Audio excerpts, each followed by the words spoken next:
नमस्ते, मेरा नाम डॉक्टर मृदुल आनंद है। मैं एक कैंसर विशेषज्ञ हूँ और पिछले 10 सालों से इस फील्ड में काम कर रही हूँ। पिछले कुछ सालों और आगे कुछ सालों के डाटा को देख के हमें ये समझ आता है कि ब्रेस्ट कैंसर का जो इंसिडेंस है, जिस रेट पे वो बढ़ रहा है, जिस रेट में वो डिटेक्ट हो रहा है, वो काफ़ी तेज़ी से बढ़ेगा आगे कुछ सालों में। जैसे हमें पता है अक्टूबर ब्रेस्ट कैंसर अवेयरनेस मंथ है, तो आज हम इस बारे में बात करेंगे।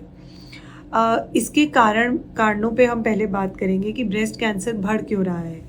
तो उसके कुछ कारण हमारे हाथ में होते हैं, जैसे लाइफस्टाइल चेंजेस, जैसे मोटापा, जैसे ब्रेस्ट फीडिंग ना करना, ये सारे कारण हैं। सेडेंट्री लाइफस्टाइल जिसे हम कहते हैं, स्मोकिंग या एडिक्शंस लाइक अल्कोहल, ये सारे कारण हैं जिनकी वजह से ब्रेस्ट कैंसर का एक इंसिडेंस आजकल की महिलाओं में बढ़ता दिख रहा है। जो दूसरा कारण है वो है जेनेटिक, मतलब फैमिलियल, जिसके अंदर फैमिली के अंदर कैंसर रन करता है, चलता है।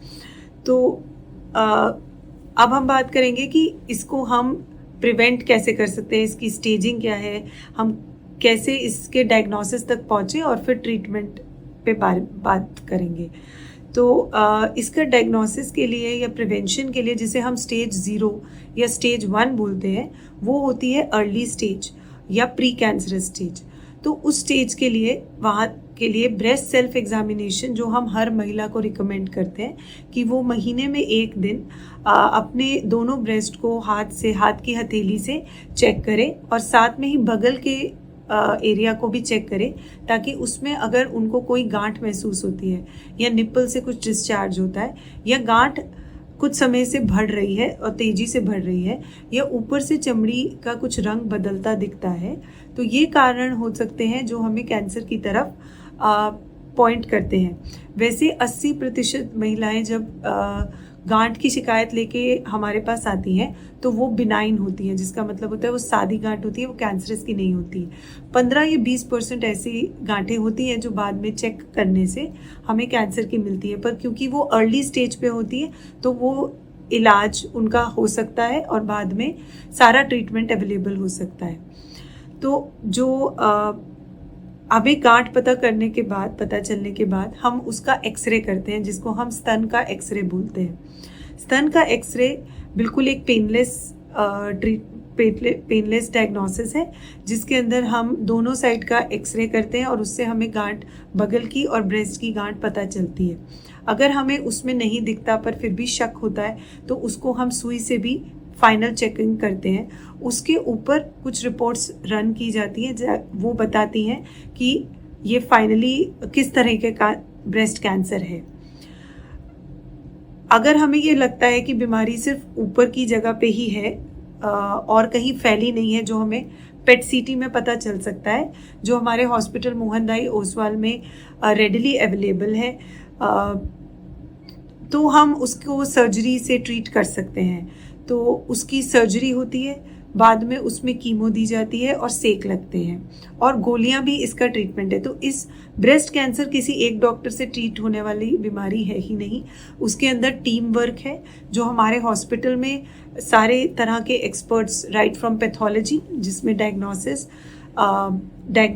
रेडियोलॉजी जिसमें CT scan, PET scan, MRI, mammograph, surgical oncology जिसे कैंसर के जो सर्जन्स हैं वो उसको रिमूव करते हैं, सेक विभाग जो हमारा है, रेडिएशन डिपार्टमेंट की टीम है, और उनके अंदर बहुत आधुनिक मशीन्स जिसे हम कहते हैं, जिसमें बिल्कुल पेनलेस ट्रीटमेंट होता है और साइड इफ़ेक्ट्स बिल्कुल कम आते हैं, और बाद में कीमोथेरेपी जो इंजेक्शंस का फॉर्म होता है, और ख़त्म होने के बाद कुछ गोलियां भी दी जाती हैं।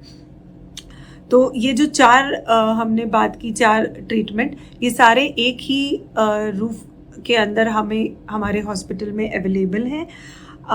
अब हम बात करेंगे सिर्फ रेडिएशन ट्रीटमेंट के रिगार्डिंग।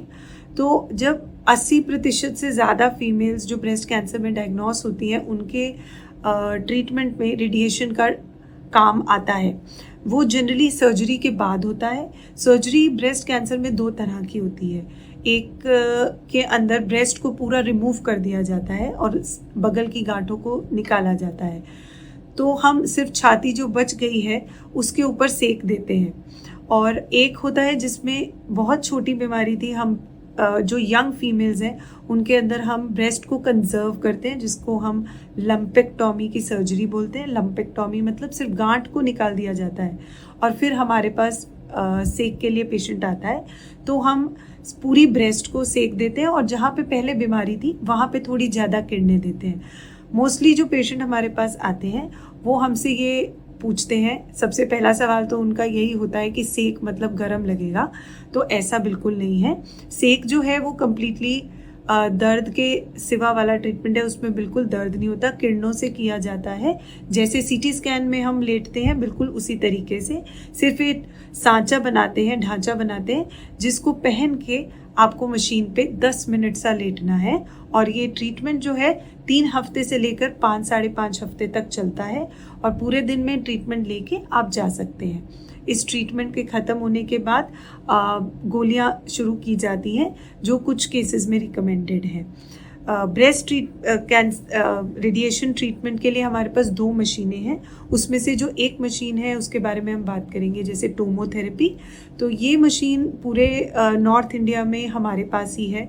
इसका ट्रीटमेंट बहुत फास्ट है, बिल्कुल कम साइड इफ़ेक्ट्स के साथ है और एक्यूरेट है, जिसका मतलब है प्रिसाइज है कि जहाँ हमें किरणें देनी है ब्रेस्ट के उस जगह पे जहाँ पे पहले बीमारी थी और अब सर्जरी करके उसे निकाल दिया गया है, उस जगह पे हम ट्रीटमेंट देते हैं और बहुत प्रिसाइज ट्रीटमेंट होता है, बहुत जल्दी होता है और ये काफ़ी लेटेस्ट टेक्नोलॉजी है। तो इस वीडियो के माध्यम से हम लोगों को ब्रेस्ट कैंसर के बारे में अवेयर करना चाहते हैं कि प्रिवेंशन उसका ब्रेस्ट सेल्फ एग्जामिनेशन मतलब खुद को चेक करने से आप शुरुआत कीजिए। और अगर आपको लगता है कि कुछ गांठें हैं तो आप हमारे हॉस्पिटल मोहन दाई हॉस्पिटल में आइए, जहां हमारी टीम आपको चेक करके बताएंगी कि वेदर ये कैंसर है भी सही या नॉर्मल गांठें ही हैं। और अगर है तो भी एक ही रूफ के अंदर डायग्नोसिस से लेकर ट्रीटमेंट और फॉलो अप तक सारी सुविधाएं एक ही जगह अवेलेबल है। धन्यवाद।